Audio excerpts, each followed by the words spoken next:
Hola amigo y hermano, ¿qué tal? ¿Cómo estás? Buenos días, el Señor te bendiga rica y poderosamente. Gracias damos al Padre Eterno y a su Hijo por la oportunidad que nos da de estar vivos en un día más, de misericordia, de bondad y de gracia para todos nosotros.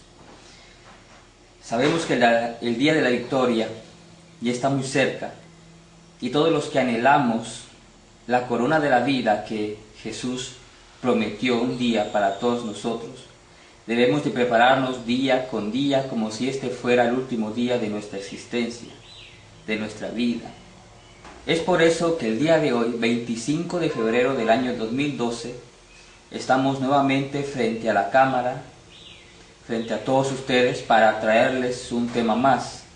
El tema número 3 de esta pequeña serie que nosotros hemos llamado la serie de la apostasía Alfa y Omega.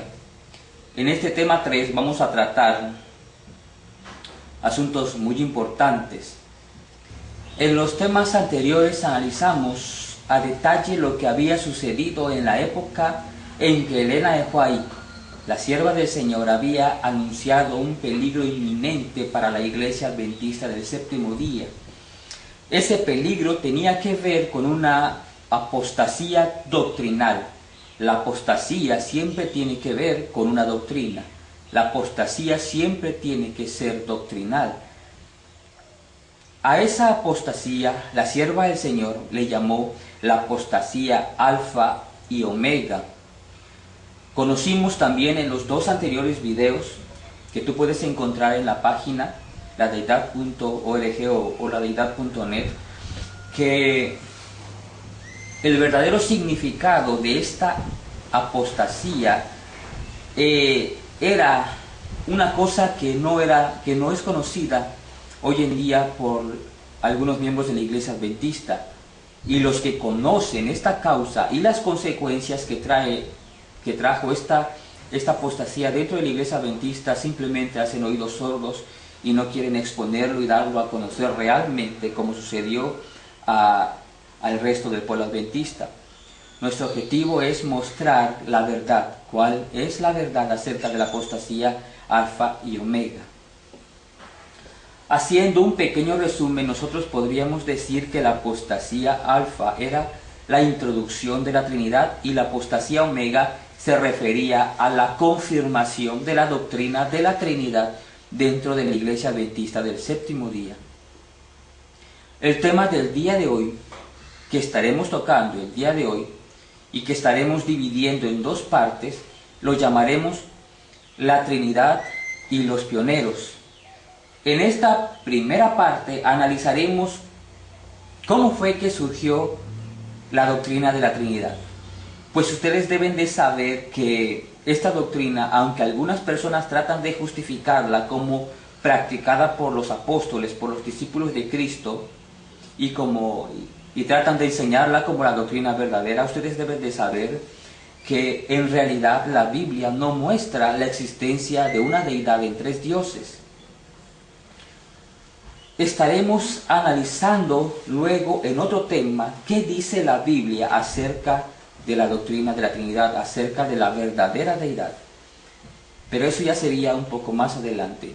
En este tema, principalmente en estaremos tocando las investigaciones realizadas por ejemplo, en varias fuentes, en varias bibliotecas como la Biblioteca Británica y en varias bibliotecas religiosas y todo eso, para poder comprender de dónde surgió la doctrina de la Trinidad. Por lo tanto, amigo mío, te invito para que te vayas preparando, porque el día de hoy vamos a leer muchísimo, pero todo va a aparecer en tu pantalla y también lo vas a poder descargar. Este documento lo vas a poder descargar desde la página ladeidad.org. Para comenzar con el tema, yo quiero decirte que la Trinidad es el dogma central sobre la naturaleza de Dios de la mayoría de las iglesias cristianas. Dentro de las creencias fundamentales del mayor número de iglesias cristianas se encuentra la creencia a la doctrina de la Trinidad. Esta creencia afirma que Dios es un ser único que existe simultáneamente como tres personas distintas. La Santísima Trinidad, como también se le conoce a esta doctrina, es definida como tres personas divinas en una sola esencia, es decir, se define como que el Padre, el Hijo y el Espíritu Santo son tres personas divinas que comparten una sola esencia. Luego se dice que estas tres personas son distintas a la vez, pero que solamente son un solo Dios verdadero. Y simplemente con esta definición, tú puedes pensar, ¿qué habrá dicho el hermano? En realidad, estoy leyendo lo que las definiciones sobre estas creencias dicen de lo que es la Trinidad. Por ejemplo, las personas que dicen o que defienden esta Trinidad, esta teoría, esta doctrina, las personas que la defienden dicen que tratar de comprender esto es algo imposible para nosotros, es un misterio.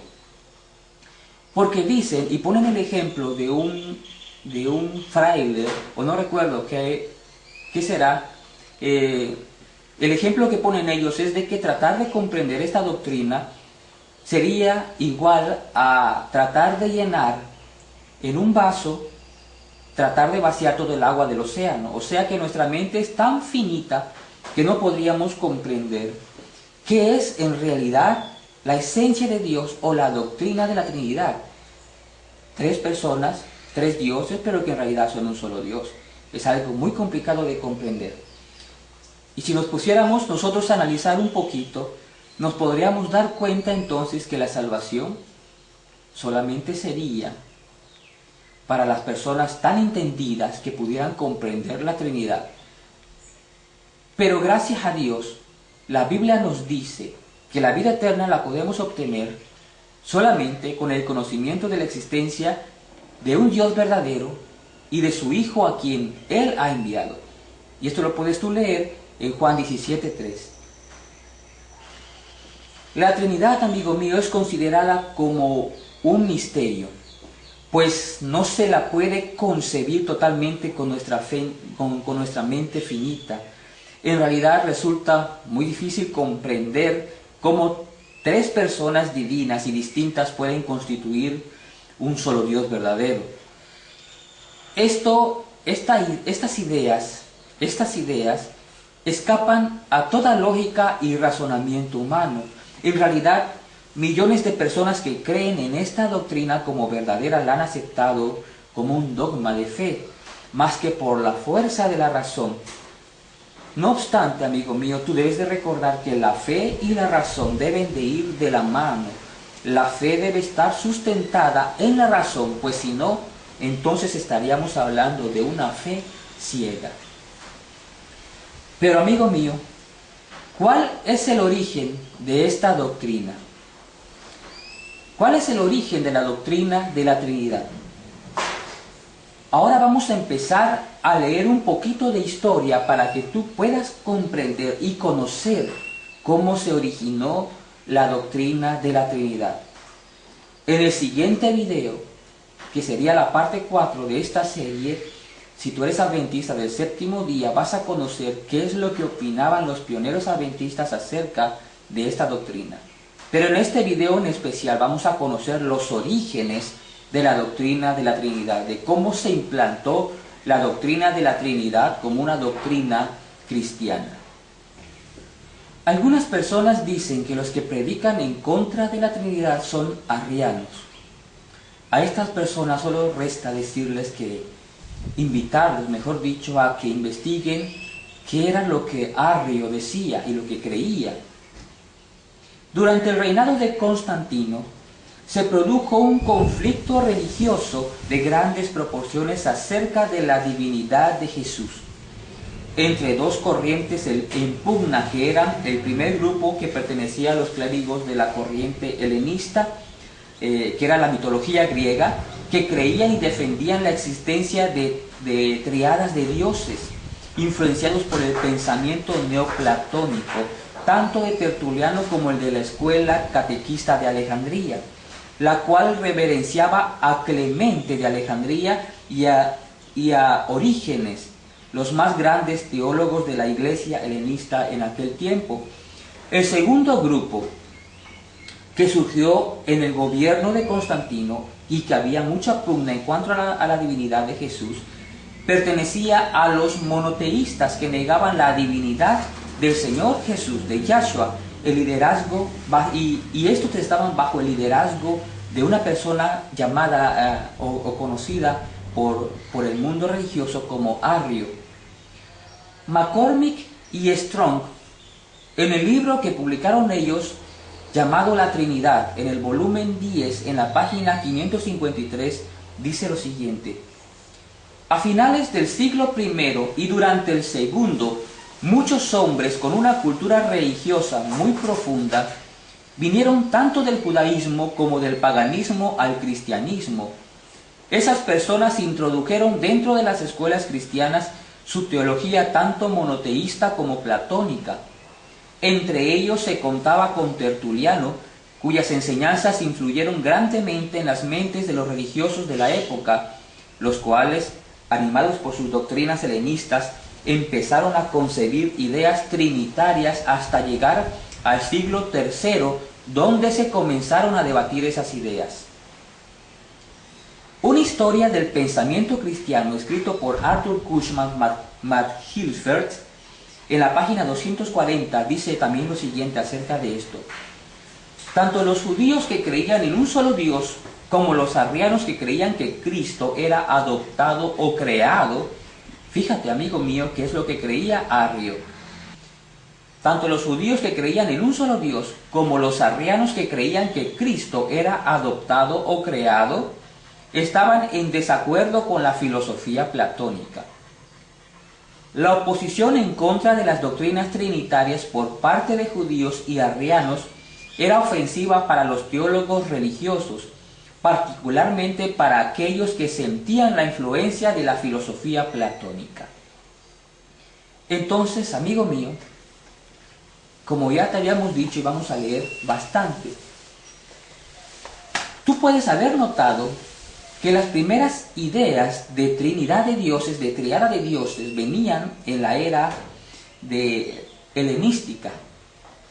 Entonces, estamos hablando acerca de que la Trinidad viene teniendo sus orígenes desde el platonismo. Pero, ¿qué será esto? Hablemos un poco sobre el platonismo y la Trinidad. Se cree que Platón vivió desde el año 428 hasta el año 347 a.C. Aunque éste no enseñó la Trinidad como se enseña en su forma actual, sus filosofías prepararon el camino para tal enseñanza. Después surgieron movimientos filosóficos que incluyeron creencias en triadas de dioses, sobre las cuales ejercieron influencia las ideas de Platón acerca de Dios y de la naturaleza de éste.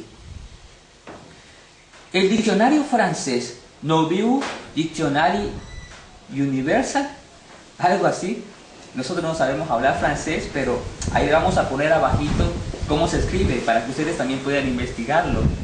Bueno, este diccionario francés dice de la influencia de Platón: la Trinidad de Platón, en sí meramente un rearreglo de trinidades más antiguas que se remontan hasta pueblos más primitivos, parece ser la Trinidad racional de atributos de índole filosófica que dio origen a las tres hipóstasis o personas divinas respecto a las cuales se enseñan las iglesias cristianas. El concepto de la divinidad, de la divina Trinidad que tuvo este filósofo griego puede encontrarse en toda religión antigua del paganismo. ¿Te das cuenta, amigo mío? Tú puedes investigar todas estas fuentes que yo pondré en el documento para que tú te encargues de verificar si lo que yo estoy diciendo es la verdad, que las palabras que estoy leyendo están textualmente dichas de esa forma. Y fíjate, dice, el concepto de la divina Trinidad que tuvo este filósofo griego, o sea Platón, puede encontrarse en toda religión antigua del paganismo. Ahora bien, la nueva enciclopedia de conocimiento religioso Schaff-Herzog muestra la influencia de aquella filosofía griega y dice: las doctrinas del Logos y de la Trinidad recibieron su forma de padres griegos, quienes estuvieron bajo intensa influencia, fuera directa o indirectamente, de la filosofía platónica. No se puede negar que de esta fuente entraron errores y corrupciones en la Iglesia. Ahora bien, amigo mío, esto no lo estamos diciendo nosotros, esto no lo estamos inventando nosotros. Esto tú lo puedes encontrar, y voy a poner el nombre de la enciclopedia en inglés ahí en tu pantalla para que tú puedas saber e ir a la fuente principal. Y dice, esta nueva enciclopedia de conocimiento religioso: las doctrinas del Logos y de la Trinidad recibieron su forma de padres griegos, quienes estuvieron bajo intensa influencia, fuera directa o indirectamente, de la filosofía platónica. No se puede negar que de esta fuente entraron errores y corrupciones en la Iglesia. ¿De dónde vienen los errores y corrupciones que hay sobre esta doctrina en la Iglesia? Viene de la filosofía platónica, amigo mío. Pero sigamos leyendo e investigando. The Church of the First Three Centuries dice lo siguiente: la doctrina de la Trinidad fue formándose gradualmente en tiempos comparativamente tardíos. Se originó de una fuente enteramente diferente de las escrituras judías y cristianas. Las manos de los padres que impusieron la influencia de Platón la desarrollaron y la injertaron en el cristianismo. Fuertes declaraciones esta, amigo mío. El Señor está trayendo a tu conocimiento, si tú aún crees en esta doctrina, cuáles son los orígenes de esta doctrina. Por favor, abre tu corazón al Señor para que Él pueda grabar la verdad en tu corazón y puedas así luchar también por tu salvación. Me gustaría leer nuevamente lo que dice esta enciclopedia, The Church of the First Three Centuries. La doctrina de la Trinidad, dice, fue formándose gradualmente en tiempos comparativamente tardíos. Se originó de una fuente enteramente diferente de las escrituras judías y cristianas. Las manos de los padres que impusieron la influencia de Platón la desarrollaron y la injertaron. ¿Qué quiere decir injertaron? Algo que no estaba antes dentro de algo. La injertaron en el cristianismo. Hicieron una mezcla, una nueva reproducción del cristianismo. ¿Te das cuenta, amigo mío? Para fines del siglo III, el cristianismo y las nuevas filosofías platónicas se unieron de manera inseparable. Como declara Adolf Harnack en Outlines of the History of Dogma, o sea, esquemas de la historia de los dogmas, la doctrina eclesiástica, dice, llegó a estar firmemente arraigada en el terreno del helenismo, que era el pensamiento griego pagano. Por consiguiente, llegó a ser un misterio para la gran mayoría de los cristianos. ¿Qué es lo que dice este autor aquí en esta enciclopedia? Dice, la doctrina eclesiástica, o sea, la doctrina de la Iglesia, llegó a estar firmemente arraigada en el terreno del helenismo, que era el pensamiento griego pagano. Por consiguiente, llegó a ser un misterio para la gran mayoría de los cristianos. La Iglesia alegó, amigo mío, que sus nuevas doctrinas estaban basadas en la Biblia. Esto hasta el día de hoy, las personas que quieren defender la doctrina de la Trinidad dicen que la Trinidad es completamente bíblica. Pero Harnack, este autor reconocido, dice, en realidad legitimó dentro de sí la especulación helénica, los puntos de vista supersticiosos y las costumbres de la adoración misteriosa pagana. Ahora te das cuenta por qué es que llaman a la doctrina de la Trinidad el misterio de la Santísima Trinidad. ¿Te das cuenta de dónde viene ese nombre? Viene de la época de Platón, de las creencias de este filósofo griego. En el libro Declaración de Razones de Andrew Norton dice de la Trinidad lo siguiente: no podemos hallar la historia de esta doctrina ni descubrir su fuente en la revelación cristiana, sino en la filosofía platónica.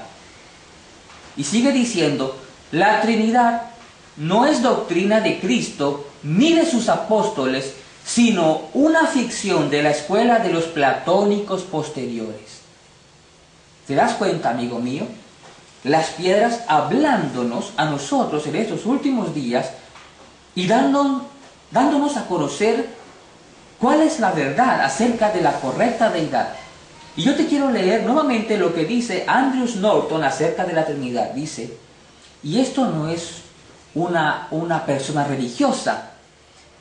El libro se llama Declaración de Razones, y pondré su nombre en inglés abajo en la pantalla para que tú puedas localizarlo. Y dice, no podemos hallar la historia de esta doctrina ni descubrir su fuente en la revelación cristiana, sino en la filosofía platónica.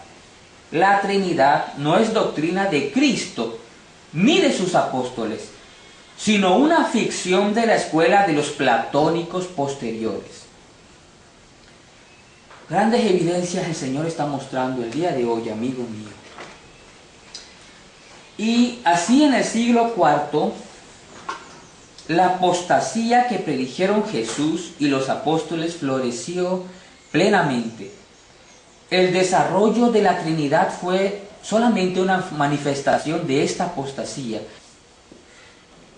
Las iglesias apóstatas también empezaron a abrazar otras ideas paganas aparte de la Trinidad, por ejemplo, como la existencia de un infierno de fuego eterno, la inmortalidad del alma, de que cuando una persona se muere, si es buena se va directamente al cielo inmediatamente que muere, o si es mala se va directamente al infierno para sufrir eternamente. Y también trajo la idolatría dentro de las iglesias cristianas. En sentido espiritual, la cristiandad había entrado en sus predichos tiempos de oscuridad, dominada por una creciente clase clerical. Y tú puedes ir entendiendo más o menos a qué es lo que me estoy acercando. El cristianismo se empezó a oscurecer, a corromper con las doctrinas paganas. En el año 325 después de Cristo, el emperador romano Constantino convocó un concilio de obispos en la ciudad de Nicea, Asia Menor. Su objetivo era zanjar continuas disputas religiosas sobre la relación del Hijo de Dios con el Dios Todopoderoso, con su Padre, con el Padre. Respecto a los resultados de ese concilio, amigo mío, la Enciclopedia Británica dice mucho de esto. La Enciclopedia Británica dice: Constantino mismo presidió y dirigió activamente las discusiones y personalmente propuso la fórmula decisiva que expresaba la relación de Cristo con Dios en el credo que el concilio emitió, que es consustancial, o sea, homoousios al Padre. Impresionados por el emperador, los obispos, con solo 2 excepciones, firmaron el credo, aunque muchos de ellos no estaban muy inclinados a hacerlo. ¿Se debió la intervención de ese gobernante pagano a sus convicciones bíblicas? No, amigo mío. El libro Breve Historia de la Doctrina Cristiana declara lo siguiente: básicamente, Constantino no entendía nada de las preguntas que se hacían en teología griega. Lo que sí entendía era que las disputas religiosas amenazaban la unidad de su imperio y quería zanjarlas. Más adelante, amigo mío, trataremos más el asunto sobre el concilio de Nicea. Ahora me gustaría que regresemos al asunto de las disputas entre Alejandro y Arrio, que eran los dos bandos que peleaban acerca de la divinidad de Jesús. Seguimos leyendo porque estas cosas son muy interesantes, amigos míos.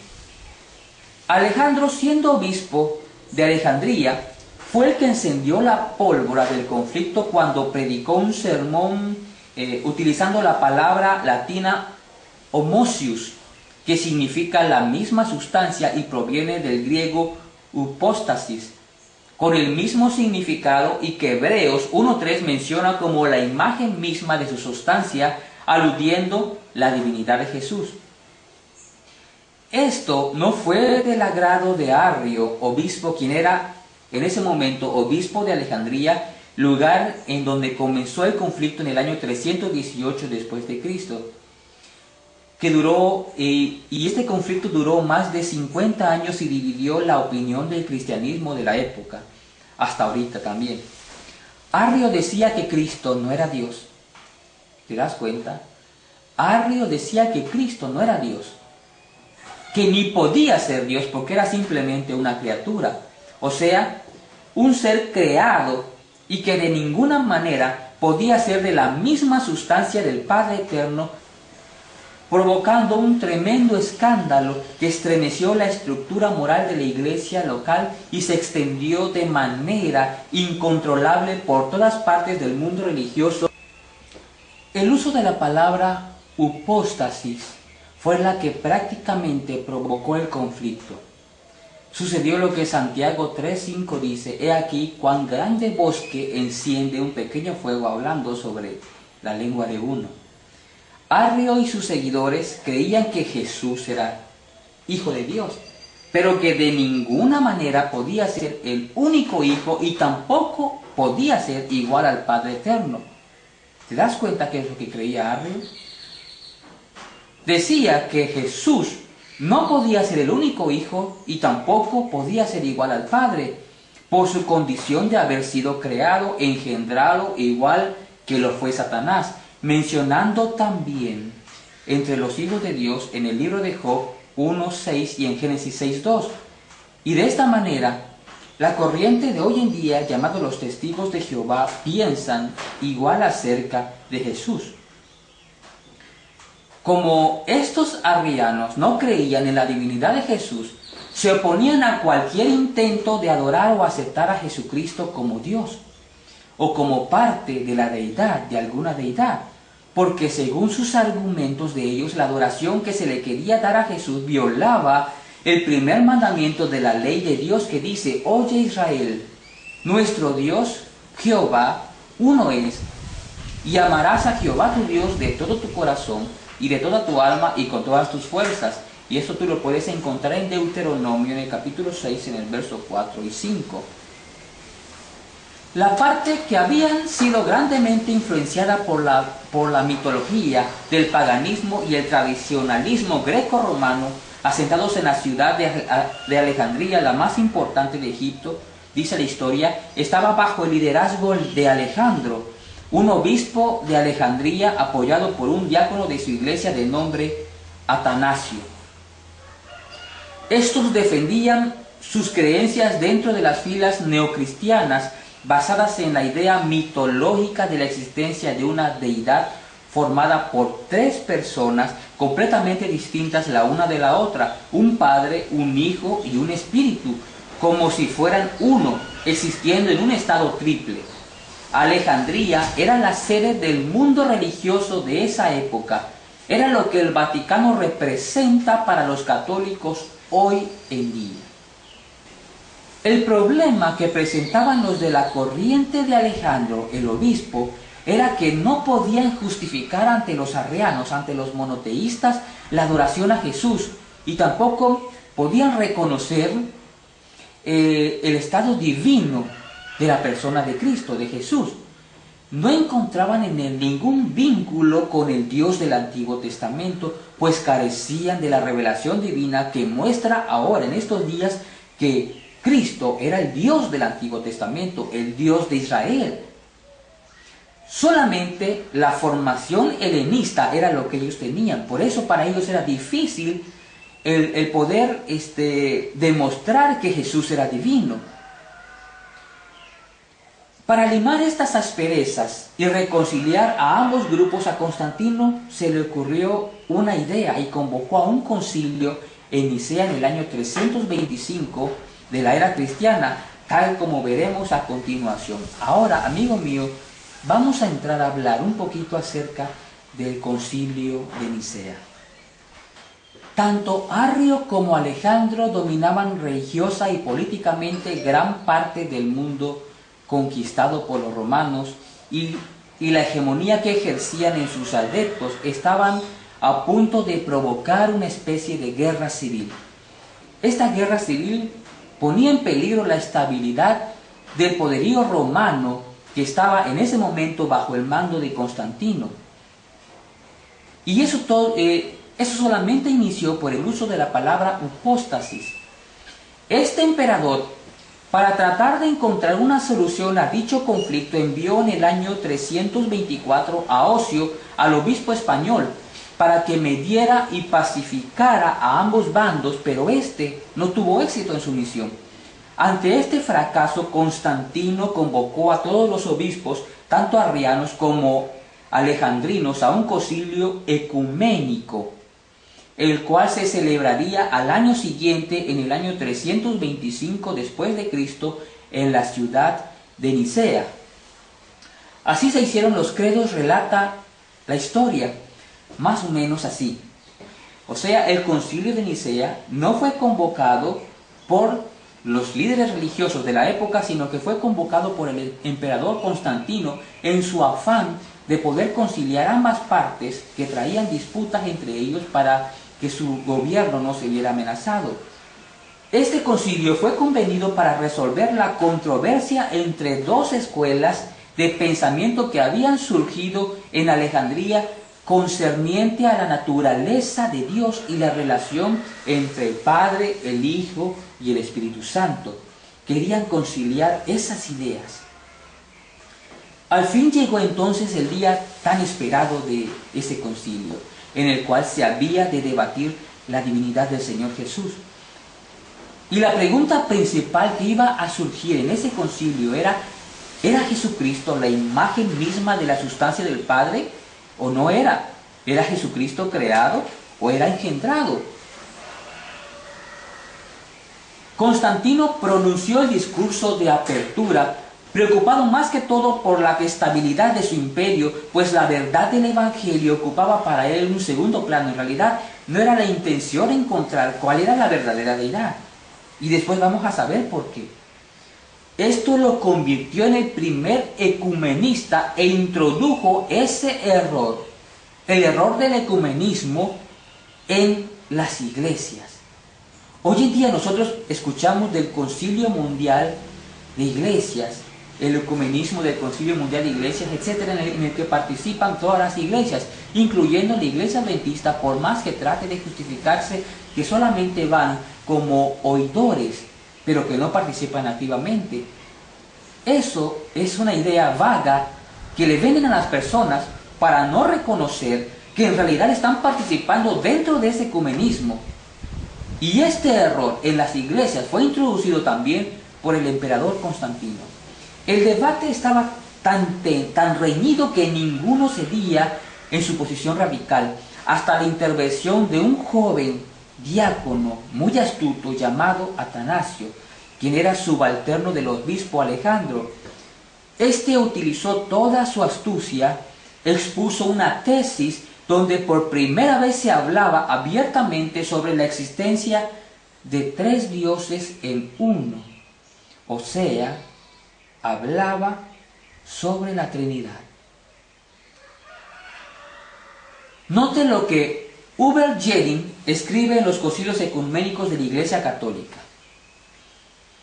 Hubert Jering dice: la escuela catequista de Alejandría, influenciada por Clemente de Alejandría y Orígenes, quienes eran sus cabecillas, aplicaban el método alegórico para la explicación de las Escrituras.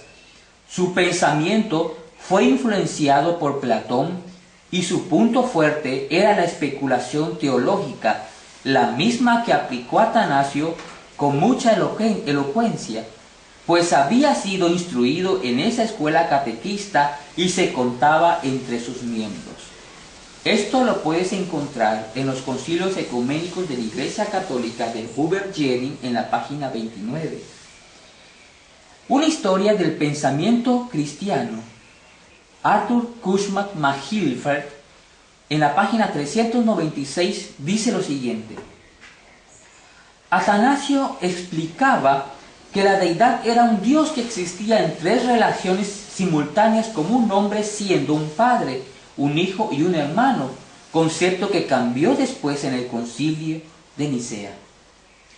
A favor de esta nueva doctrina, amigo mío, que venía presentando Atanasio, que pertenecía al grupo de Alejandro, del obispo de Alejandro, quienes trataban de defender contra los arrianos su posición doctrinal acerca de la Trinidad.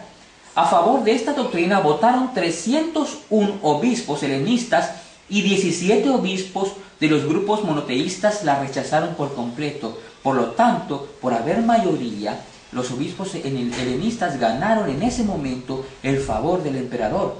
A partir de ese momento fue aceptada y reconocida como el credo de Atanasio, o el credo como lo conocemos nosotros como el credo de Nicea, hasta nuestros días, o sea, el concilio de Nicea.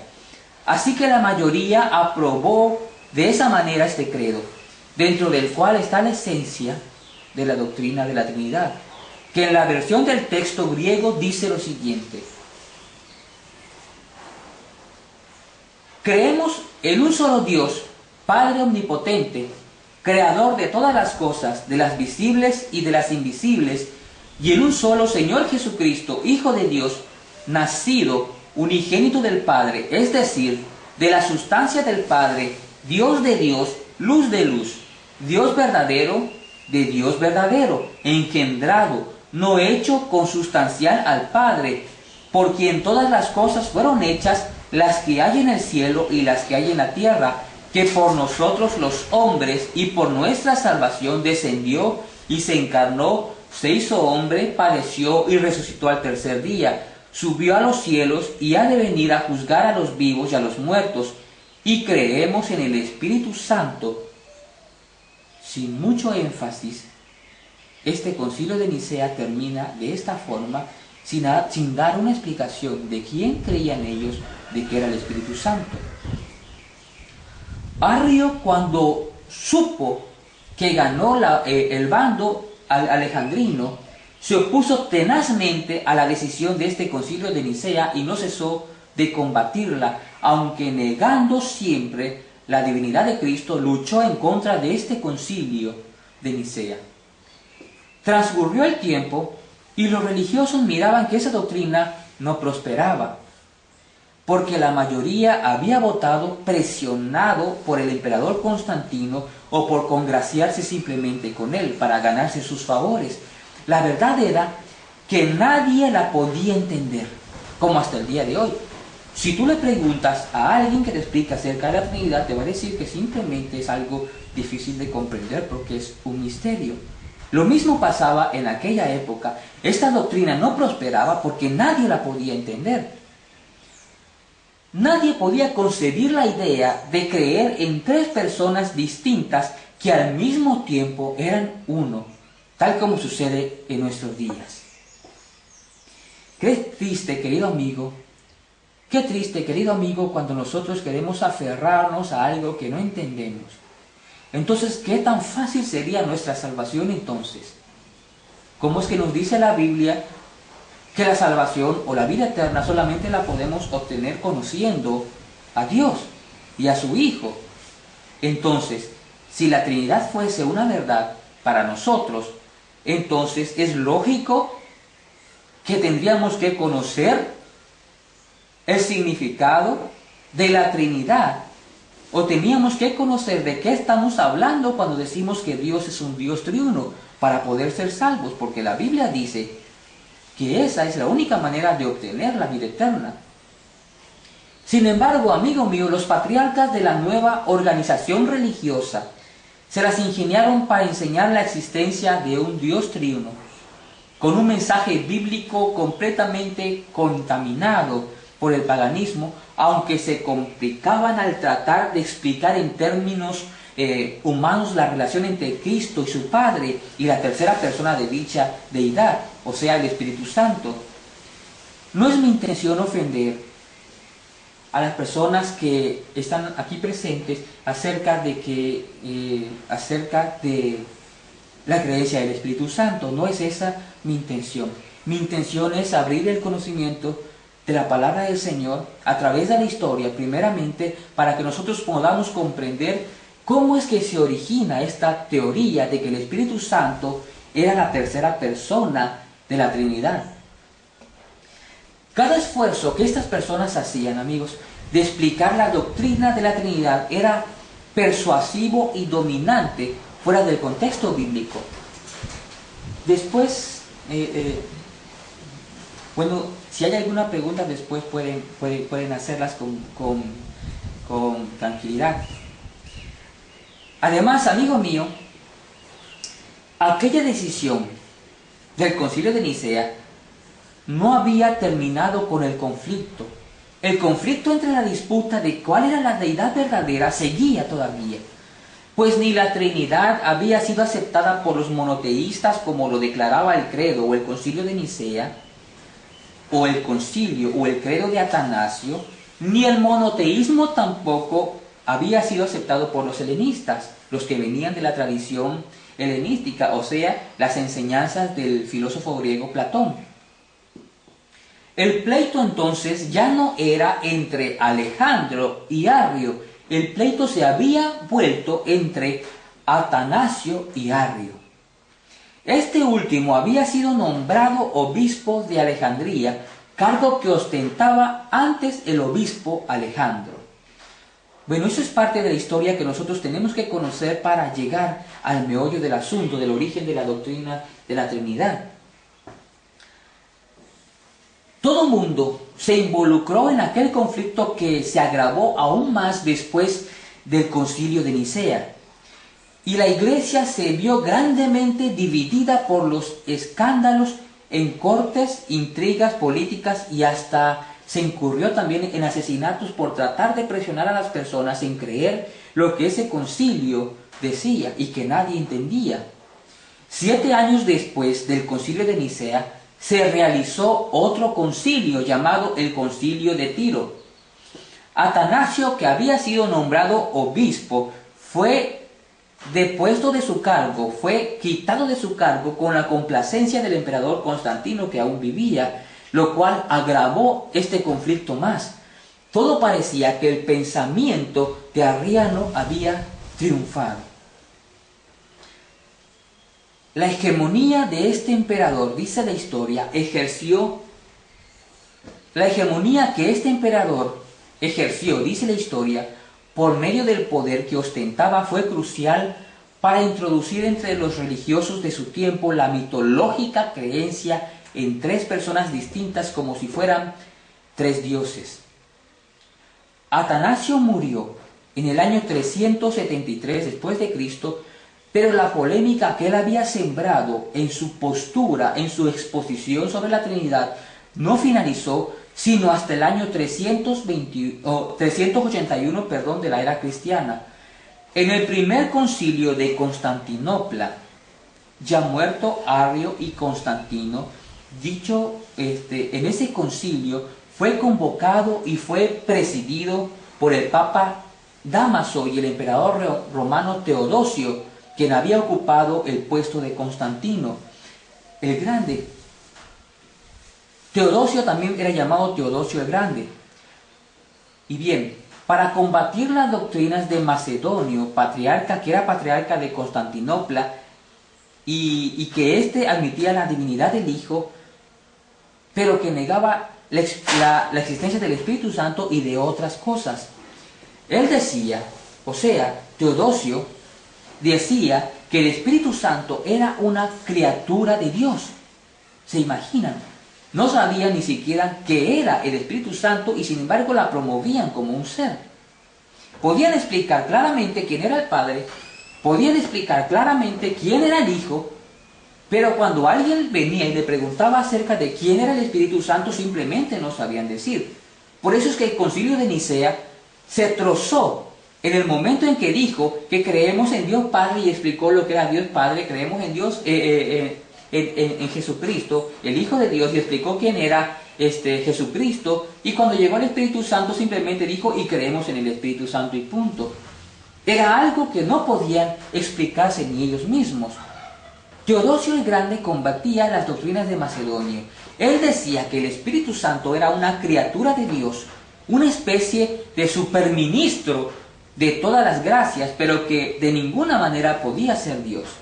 El emperador Teodosio amplió el concepto trinitario del credo niceno, reafirmando la divinidad del Espíritu Santo contra los macedonios, diciendo que el Espíritu Santo es verdaderamente Dios, como el Hijo y el Padre lo son, y se consolidó dogmáticamente el concepto trinitario, dando paso a esa poderosa creencia mitológica.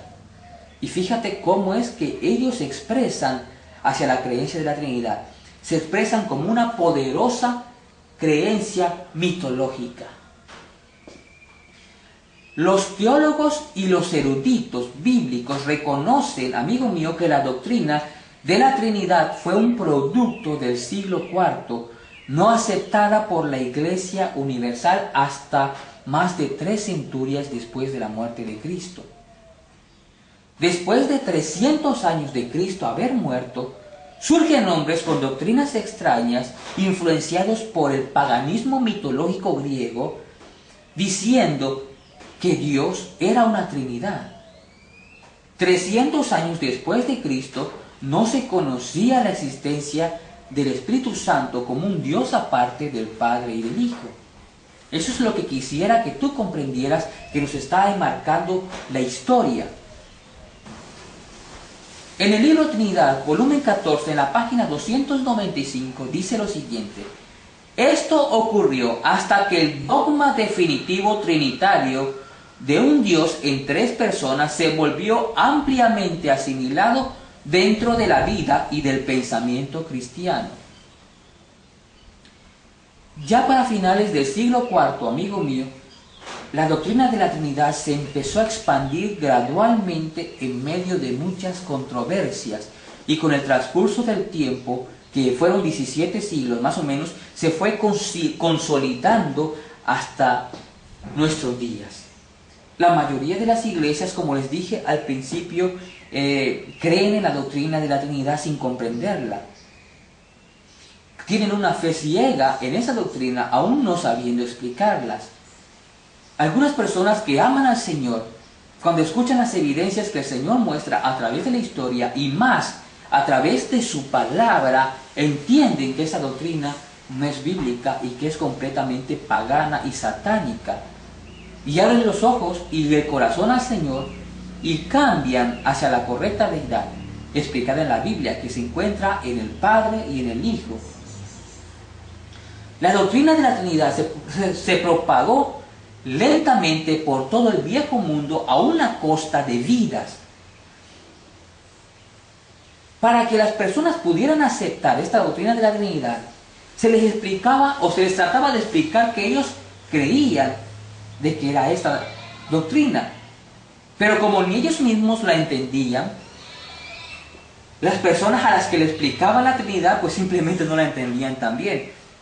Y entonces venía la obligación o venía la imposición de la fuerza para que las personas aceptaran las creencias impuestas en el Concilio de Nicea, de que la Trinidad era verdadera. Incluso hubieron personas que perdieron la vida por no aceptar las cosas que en el Concilio de Nicea se venían enseñando. Dice la historia que la doctrina se propagó lentamente por todo el viejo mundo a una costa de vidas de los verdaderos creyentes del Evangelio de Cristo, marginando a la verdadera Iglesia apostólica, que siempre se ha rehusado a aceptar como verdadera esa creencia mitológica.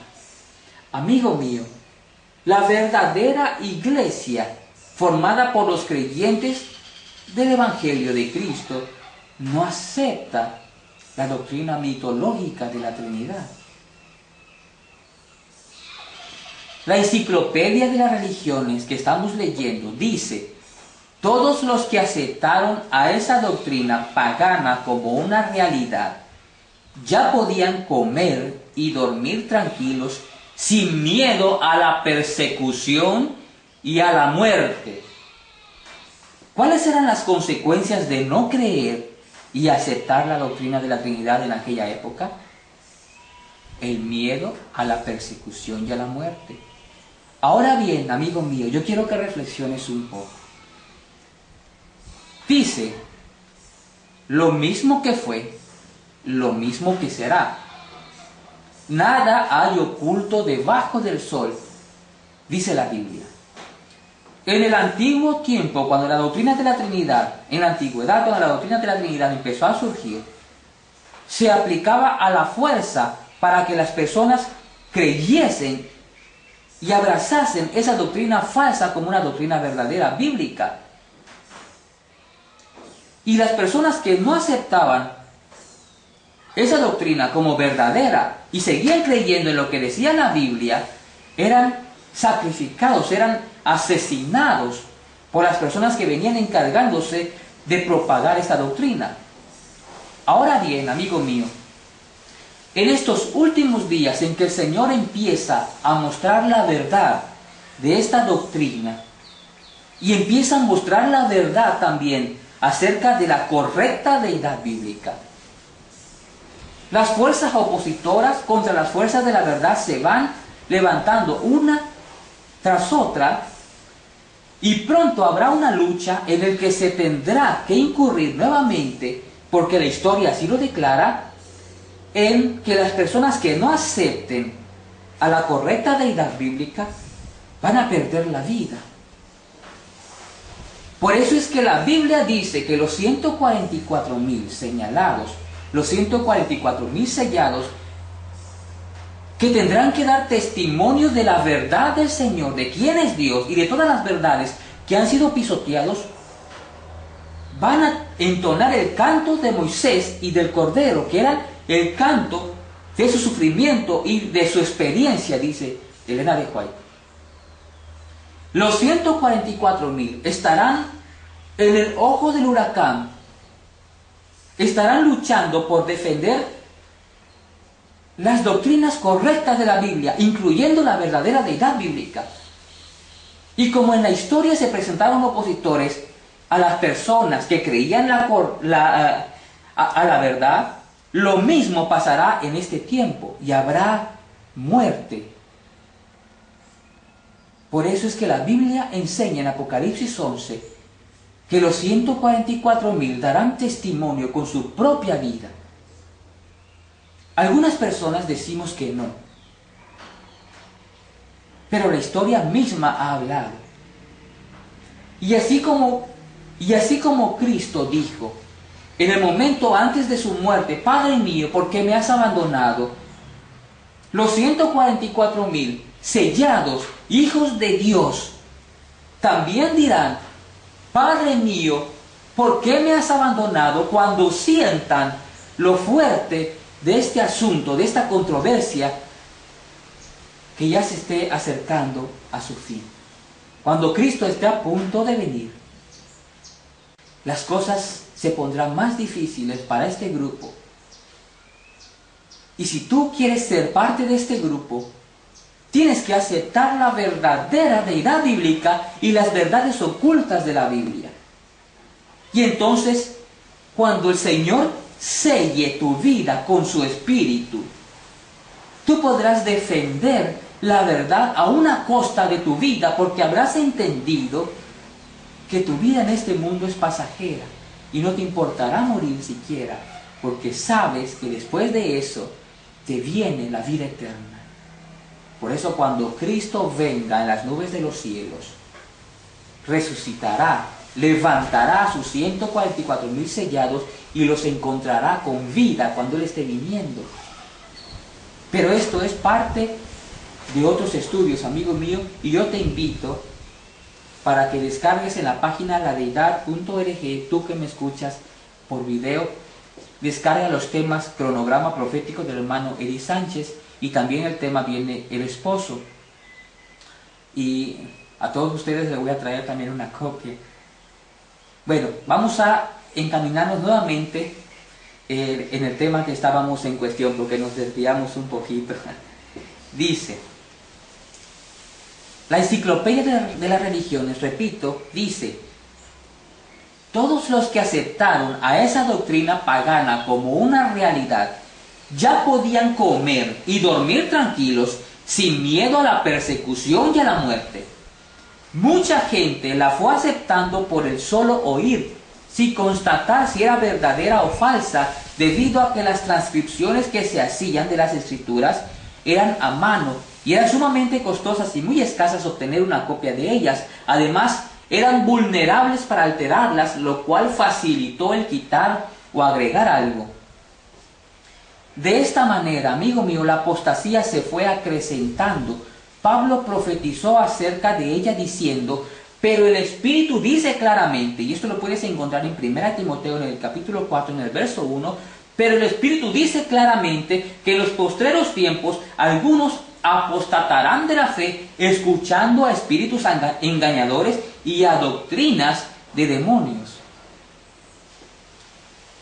Una historia del pensamiento cristiano de otro autor secular, Arthur Cushman McIlfer, dice: el hecho de que otras religiones en distintos lugares de aquel entonces creyeran en triadas de dioses de una manera diferente al concepto del credo de Nicea no afectó en absoluto la institución dogmática de la doctrina de la Trinidad. Por el contrario, dice Arthur Cushman, la gente la comenzó a ver como una cosa normal, como algo que se puso de moda y había que ponerse al tanto con ella. De esa manera, dice él, el mundo cristiano aceptó sin averiguaciones la mitológica idea de una deidad en 3 personas. ¿Te das cuenta, amigo mío, qué tan claro habla la historia? En el concilio de Nicea, Constantino le dio nacimiento oficial a la Iglesia Católica Apostólica Romana que conocemos hoy en día, a la ICAR. Este poder, esta iglesia fue asumiendo poder, fue tomando poder, fue agarrando fuerza con el paso del tiempo y fue imponiendo poco a poco en el resto de las iglesias que surgían sus doctrinas, algunas de sus doctrinas paganas, principalmente la doctrina de la Trinidad. Constantino fue el que originó todos estos problemas. Atanasio los reafirmó dentro del imperio, dentro del gobierno del emperador Constantino, y se fue propagando al mundo hasta llegarse a consolidar la Iglesia Católica Apostólica Romana, que fue la que se encargó de implantar, de inyectar, de sumergir a las iglesias cristianas en el error, en esa doctrina. De una cosa sí podemos estar seguros, hermanos. Esta doctrina, por más dura que se escuche esta declaración, esta doctrina de la Trinidad no procede en ningún lugar y en ningún momento de las Sagradas Escrituras. Después vamos a poder responder algunas preguntas. Yo sé que en sus cabezas deben de haber muchas preguntas y se les debe de venir también pues textos bíblicos que apoyan según la creencia de la Trinidad. Yo quisiera terminar este video para proceder después a las respuestas de las preguntas. Gracias. Dice: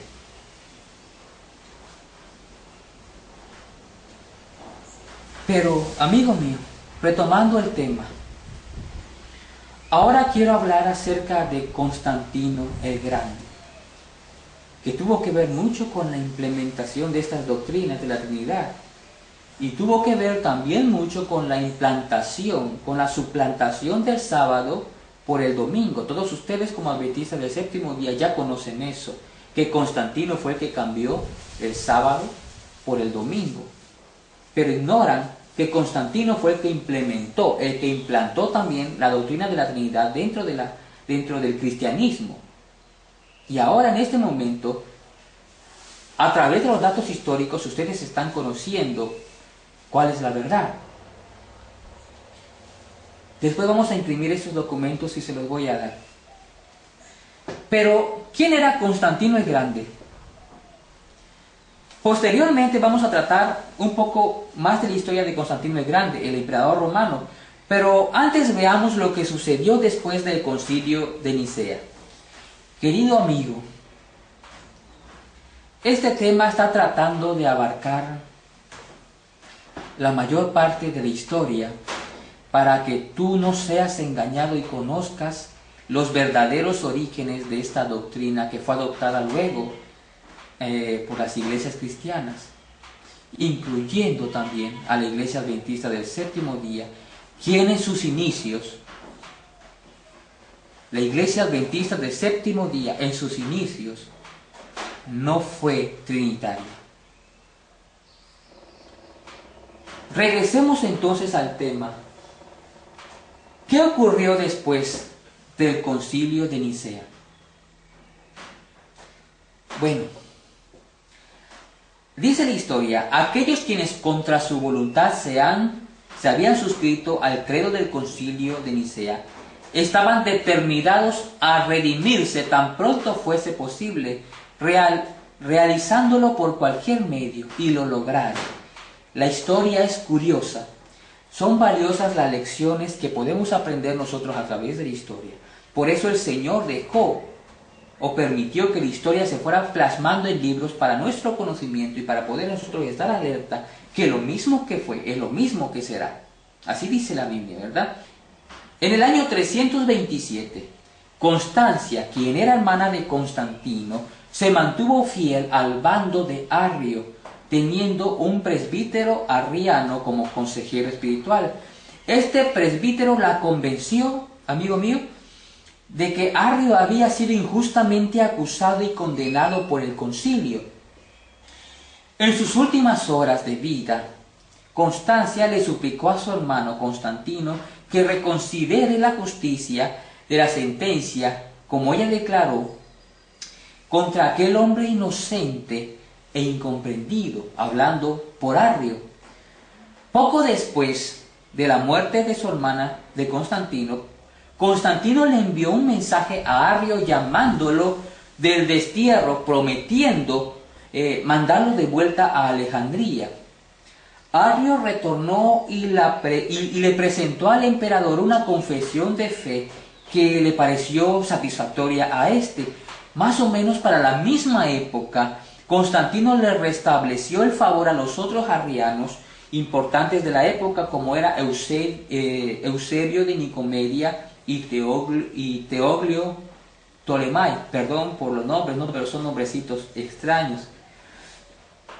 Dice la historia en el libro Milman History of Christianity, en el libro 3, en el capítulo 4, en la página 21, lo siguiente: retornaron triunfantes a sus diócesis y echaron a los obispos que habían sido asignados en su lugar, hablando de Arrio y sus dos arrianos más importantes. En el año 328, dice ese mismo libro, Milman History of Christianity, en la página 355 y 356 dice: en el año 328 Constantino viajó a Jerusalén para dedicar la iglesia que allí se había levantado, y tanto Eusebio de Nicomedia como Teoglio lo acompañaron. Esto quiere decir, hermano y amigo, que finalmente los arrianos se ganaron el favor del emperador Constantino. Ahora ellos viajaban con Constantino para donde quiera que él iba, y eran los teólogos más prominentes del partido de Constantino.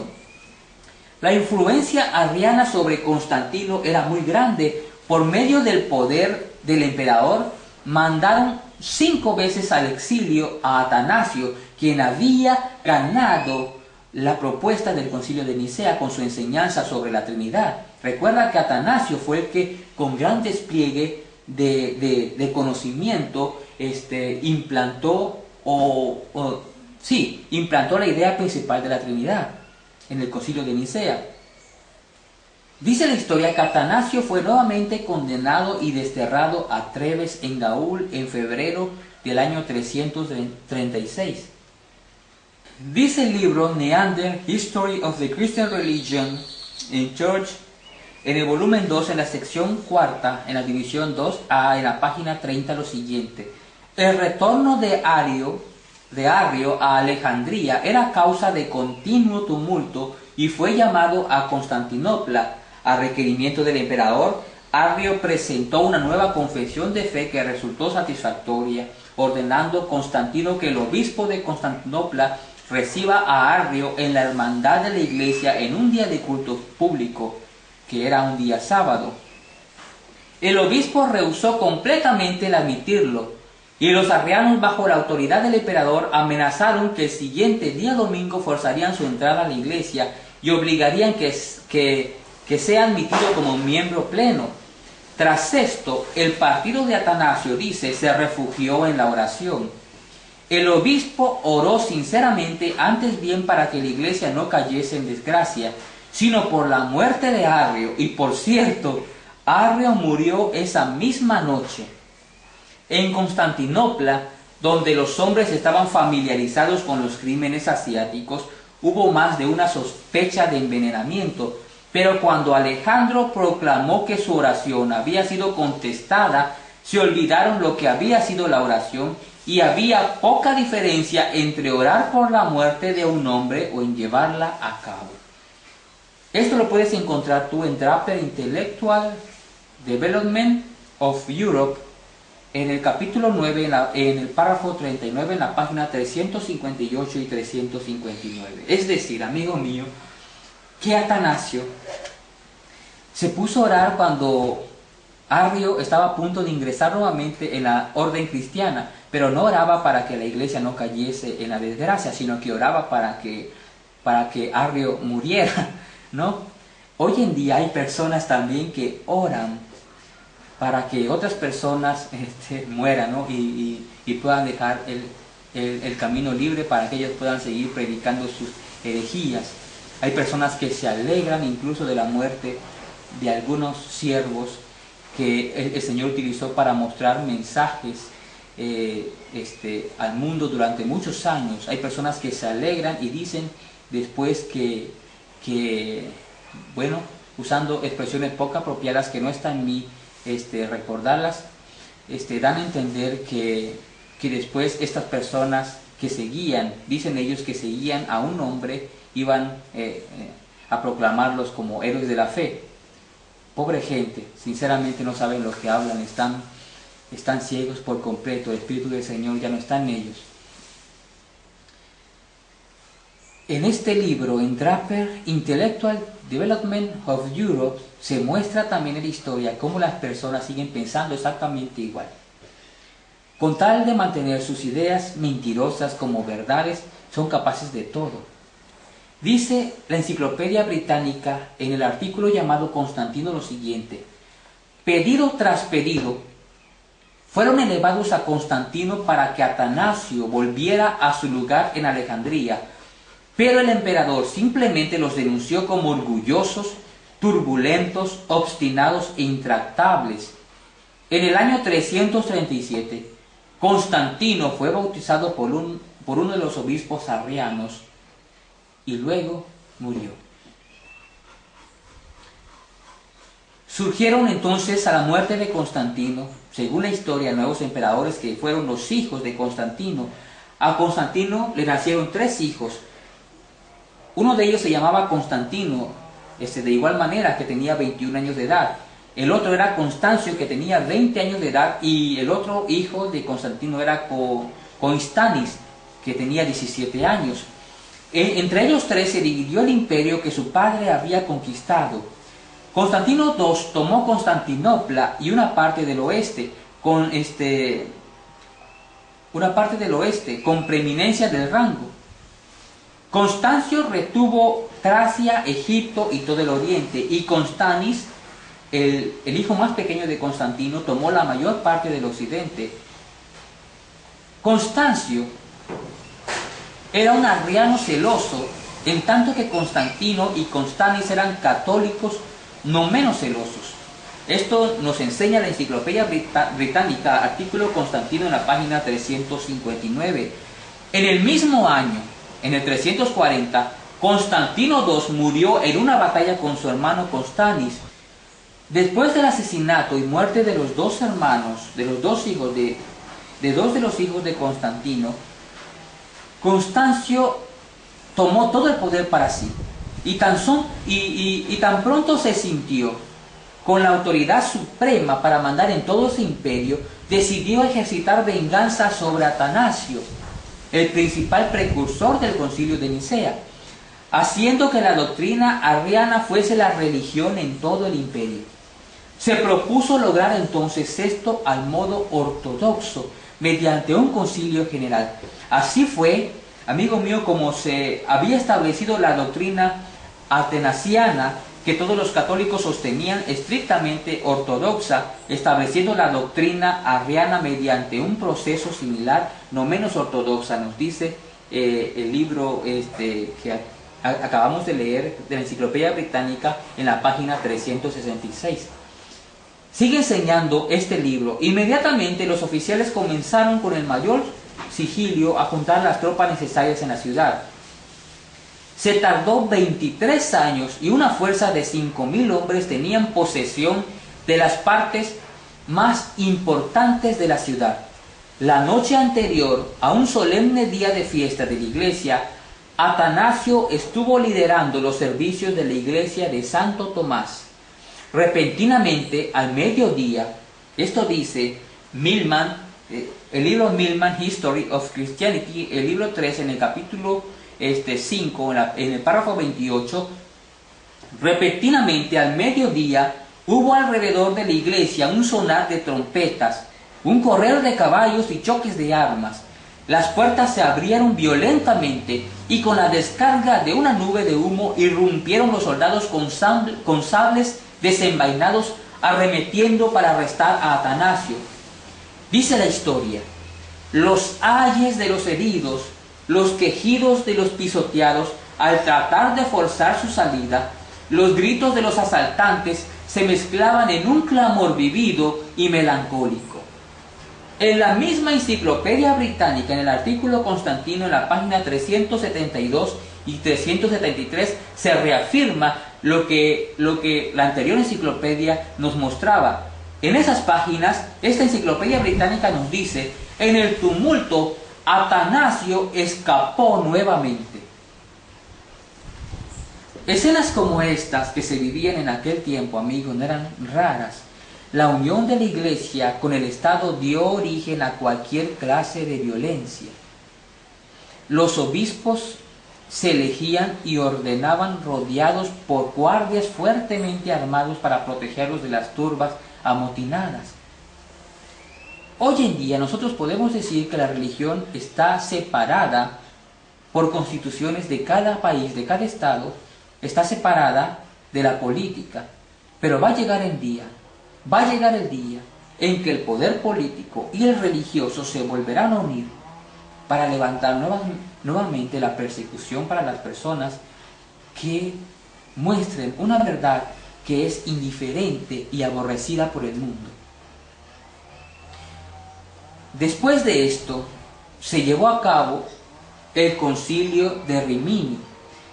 En el verano del año 359, más de 400 obispos se reunieron en Rimini, de los cuales 80 de ellos eran arrianos. 160 se reunieron en Seleucia, de los cuales 105 eran semiarrianos. Unos 40 eran arrianos, en tanto los católicos eran menos en número, dice la historia. Un oficial de alto rango fue asignado para representar al emperador, en cada concilio, y al asignado a Rimini se le instruyó que no permitiera que los obispos se retirasen hasta que todos ellos hubieran llegado a un acuerdo concordante concerniente a su fe. Es decir, de esos concilios que se llevaron a cabo, que se conocieron en el año 359 como el Concilio de Rimini, ningún obispo que había asistido a alguna de esas reuniones podía retirarse del lugar sin haber firmado antes, que es lo que ellos ahora abrazaban como fe. Para que haya tan poca dificultad como sea posible en llegar a un acuerdo, se bosquejó un credo que se envió al concilio para su firma. En ese momento, junto al emperador en Sirmium, estuvieron presentes 5 obispos, uno de los cuales era Jorge de Alejandría y el resto eran arrianos o semiarrianos. Bosquejaron un credo y los puntos principales de este credo de Rimini, fueron los siguientes. Creemos en un único y verdadero Dios, el Padre y regente de todos, creador y demiurgo de todas las cosas, y en un único unigénito Hijo de Dios, unigénito del Padre, sin cambio antes de toda edad y todo comienzo y todo tiempo concebible y toda sustancia comprensible, Dios de Dios, similar al Padre, unigénito de acuerdo a las Escrituras, cuya generación nadie conoce o comprende, sino el Padre que lo engendró. Pero mantenemos que el Hijo es similar en todo con el Padre, como lo dicen y enseñan las Sagradas Escrituras. Y esto tú lo puedes encontrar y leer en la Enciclopedia Británica en el artículo llamado Constantino, en la página 377 y 378. Constancio empleó su poder para que todos firmen ese acuerdo, ese trato que mostraba el credo de Rimini. Tal como su padre lo había hecho antes que él, Constancio amenazó con el destierro a todo aquel que no firmase su declaración de creencias. Observe lo escrito acerca del concilio de Milán unos pocos años antes de este concilio. Y yo quiero traerte también a la memoria, amigo mío, que todo el que no acepta y firma las creencias el día de hoy en cualquier iglesia, incluyendo la iglesia adventista, más en la iglesia adventista diría yo, es expulsado. Fue la misma acción que Constancio llevó a cabo. Constancio, dice la historia, empleó su poder para que todos firmen, tal como su padre Constantino había hecho. Constancio amenazó con destierro sobre todo aquel que no firmase su declaración de creencias. Entonces, dice la historia en el libro Hefele, History of the Church Councils, en el capítulo 74, en el párrafo 6, dice lo siguiente: entonces declaró Constancio que quienquiera que no firme podía esperar el destierro. Ante esto, los obispos ortodoxos elevaron sus manos suplicando al cielo, solicitando al emperador que tema a Dios, quien le había dado su dominio, para que no le sea quitado, además que tema al día del juicio y que no confunda el poder secular con la ley de la iglesia, que no introduzca la herejía arriana dentro de la iglesia.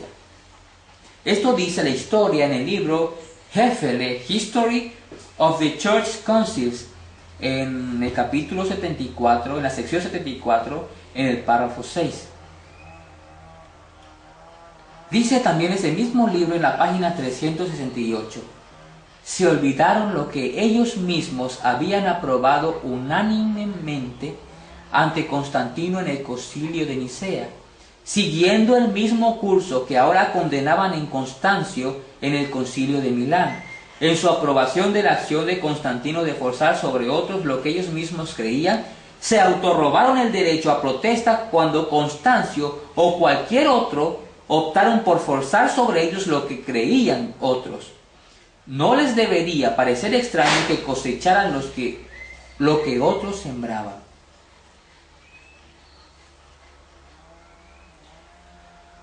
A partir de este episodio de la historia, amigo mío y hermano que me estás escuchando, podemos aprender nosotros una importante lección.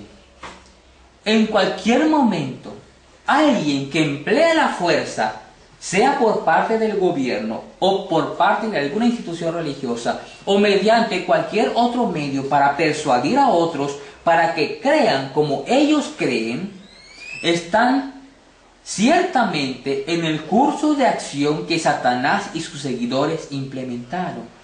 En la Biblia no encontramos sanción alguna para el empleo de la fuerza con el fin de persuadir a otros a creer lo mismo que yo creo. La Biblia no obliga a nadie a creer en ella. Por eso es que Dios nos dio a todos un libre albedrío para poder decidir lo que nosotros mismos querramos decidir. Pero cuando nosotros nos ponemos en las manos del Señor, el Señor es el que decide por nosotros, porque nuestra vida es dirigida completamente por el Señor. Y sabemos que las decisiones de Dios para con nosotros, para sus hijos, son las decisiones más acertadas para nuestras vidas, aún así nos puedan parecer dolorosas. Este espíritu de imposición a la fuerza fue manifiesto en la Iglesia Católica y fue implementado por la Iglesia Católica en la época del oscurantismo y en muchas oportunidades a lo largo de la historia. Este espíritu, quien enseña a creer algo de esta manera, es nada más y nada menos que el espíritu del mismo Satanás. Cuando alguien en tu iglesia, amigo mío, te diga, hermano mío, cuando alguien de sus iglesias les digan a ustedes que nuestras normas, que nuestras creencias establecidas, o sea, lo que nosotros debamos de creer solamente sean lo que dice un librito, entonces hay que levantar la voz para defender nuestra libertad, nuestro libre albedrío que Dios nos puso con el propósito de encontrar cuál es la verdad. Nadie, nunca podemos dejar de mangonearnos, por así decirlo, por otras personas. Nosotros mismos podemos decidir lo que tenemos y lo que podemos creer, y lo que querramos creer, mejor dicho. Pero siempre, dirigidos por el Señor, sabremos que lo que creemos es la verdad, porque Dios así lo muestra en la Sagrada Escritura, que es la única norma que debe de guiarnos a nosotros. Entonces, amigo mío, llegamos al punto, hasta este tema, podemos notar que primero la doctrina que confirmaba la Trinidad estaba ganando adeptos. Después de esto, Arrio se congratuló con el emperador Constantino y se ganó su favor, y entonces la doctrina que predominaba en ese imperio romano, que dicho sea de paso, era un imperio que no sabía ni siquiera lo que creía, porque cambiaba de doctrinas cada día, por así decirlo. La doctrina arriana surgió por encima de la doctrina de Atanasio, de la doctrina del credo de Nicea, por así decirlo, y se congratuló con el emperador y fue la que dominaba en el imperio. Pero luego, después de esto, sucede algo en el que la doctrina de la Trinidad vuelve a agarrar fuerza, agarra nuevamente fuerza y se coloca como la doctrina punta de la iglesia del imperio romano de aquella época, que hoy conocemos como un imperio eclesiástico, como la Iglesia Católica Apostólica Romana. La doctrina de la Trinidad es la doctrina base de la Iglesia Católica Apostólica Romana. Y todos aquellos, aunque parezca duro, queridos amigos, con amor se los digo, todos aquellos que abracen esta doctrina, abrazan también a la madre de las rameras, a la Iglesia Católica Apostólica Romana, porque la doctrina de la Trinidad, les vuelvo y repito, no está contenida en la Biblia. Pero vamos a estudiar cómo fue que se restableció la doctrina de la Trinidad. El atanasianismo, como se le conocía al credo que se originó con el Concilio de Nicea, el atanasianismo se estableció nuevamente dentro de la Iglesia Católica. En el año 375 dice la historia que Valentino murió y le sucedieron sus dos hijos, Gratiano de 16 y Valentino II de 4 años. Dice el libro Milman History of Christianity, en el libro 3, en el capítulo 8, en el párrafo 28, lo siguiente: Gratiano fue el instrumento de los obispos. En ese momento Anastasio era el obispo de Milán, y no hubo ambición episcopal más arrogante que la que demostraba este prelado insolente. Pronto la mente del obispo mostró su supremacía sobre el niño emperador y Anastasio, y manejó a su voluntad al débil Gratiano. Pero sobre todas las cosas, dice la historia también, que realizó Gratiano, amigo mío, la que más repercutió en favor de la gloria de la Iglesia Católica fue la elección de Teodosio como asistente del emperador. Volens murió en batalla con los godos en el año 378 y se necesitaba de una mano más rigurosa que la de un joven de 19 años para sostener las riendas de un imperio del gobierno en el este. En el establecimiento de la Iglesia Católica, Teodosio ocupaba el segundo lugar después de Constantino. A principios del año 380 fue bautizado por el obispo católico de Tesalónica y enseguida dictó el siguiente edicto que decía así. Y este edicto tú lo puedes encontrar también en el libro Milman History of Christianity, en el libro 3, en el capítulo 9, en el párrafo 1. Este edicto,